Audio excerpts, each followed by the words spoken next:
امام مستنصر باللہ کا فرمان، حقیقی مومن کے اوصاف، حصہ اول۔ حضرت امام مستنصر باللہ نے فرمایا، حقیقی مومن وہی ہے جو اپنے مال یعنی آمدنی سے 10واں حصہ جو امام حاضر کا حق ہے صدقے دل سے اور مکمل طور پر جدا کرتا ہے اور اپنے امام زمان کے حوالے کر دیتا ہے، اس اصول سے کہ وہ اپنی ان تمام مالی منفعتوں اور آمدنیوں کے جو اسے حاصل ہوا کرتی ہیں 10 حصے کرتا ہے، اور اپنے اس رزق و روزی کے بھی جو اللہ تعالیٰ نے اپنے بندوں کو عطا فرماتا ہے، اور ان 10 حصوں میں سے ایک حصہ امام زمان کی ملکیت ہے جس کو حقیقی مومن جدا کر دیتا ہے، اور اس حصے کو حضرت مولانا شاہ مردہ مرتضیٰ علی علیہ السلام کے حضور میں جو ہی وہ حاضر ہے بلا کم و کاست پہنچا دیتا ہے۔ حقیقی مومن وہی ہے جو شریعت سے طریقت میں اور طریقت سے حقیقت میں جو شریعت کا باطن ہے داخل ہو جاتا ہے، کیونکہ شریعت ایک شمع کی مثال ہے، طریقت راستے کا مشابہ ہے اور حقیقت منزل مقصود کی طرح ہے۔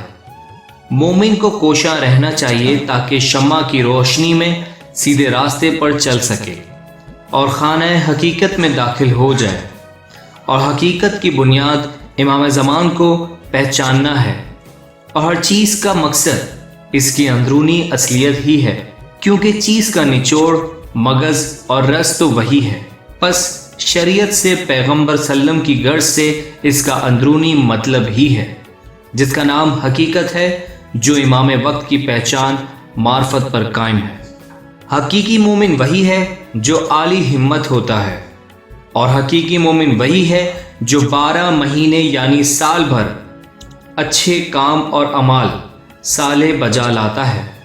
ہمیشہ حق تعالیٰ کی یاد میں رہتا ہے، حق بات کہتا ہے، حق بات سنتا ہے، حق پر قائم رہتا ہے،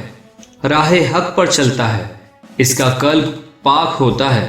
اور اس کا دل سچا اور صاف ہوتا ہے۔ حقیقی مومن وہی ہے جس کا ضمیر نفس حق پسند ہوتا ہے، وہ برے کام کے پیچھے نہیں جاتا اور حرام کا تعاقب نہیں کرتا ہے۔ حقیقی مومن وہی ہے جو حق دیکھنے والی آنکھ رکھتا ہے، جس سے وہ جائز کو دیکھتا ہے اور ناجائز کی طرف نظر نہیں کرتا، جیسے لوگوں کا مال اور ان کی عورتیں۔ حقیقی مومن وہی ہے جس کے الفاظ سچ ہوتے ہیں، وہ بد زبانی نہیں کرتا، غیبت نہیں کرتا ہے، گالی گلوچ نہیں بکتا، اور جو کچھ اپنے لیے مناسب نہیں سمجھتا تو وہی دوسروں کے لیے بھی مناسب نہیں سمجھتا۔ حقیقی مومن وہی ہے جس کی بات ایک ہوا کرتی ہے، جو سیدھی ہوتی ہے اور ٹیڑھی نہیں ہوتی۔ حقیقی مومن وہی ہے جب وہ وعدہ کرتا ہے تو وعدہ خلافی نہیں کرتا، اور اس کا وعدہ سچا اور پورا ہوا کرتا ہے، اور اس نے اپنے خداوند کے ساتھ جو عہد کیا ہوا ہے اس کو بھی پورا کرتا ہے۔ حقیقی مومن وہی ہے جو جائز اور حلال لقمہ کھاتا ہے، حرام سے پرہیز کرتا ہے، اپنے حصے پر راضی رہتا ہے، وہ طمع نہیں رکھتا، حرام کا لقمہ اپنے منہ میں نہیں ڈالتا، اور اپنے منہ کو حرام خوری سے ناپاک نہیں کرتا۔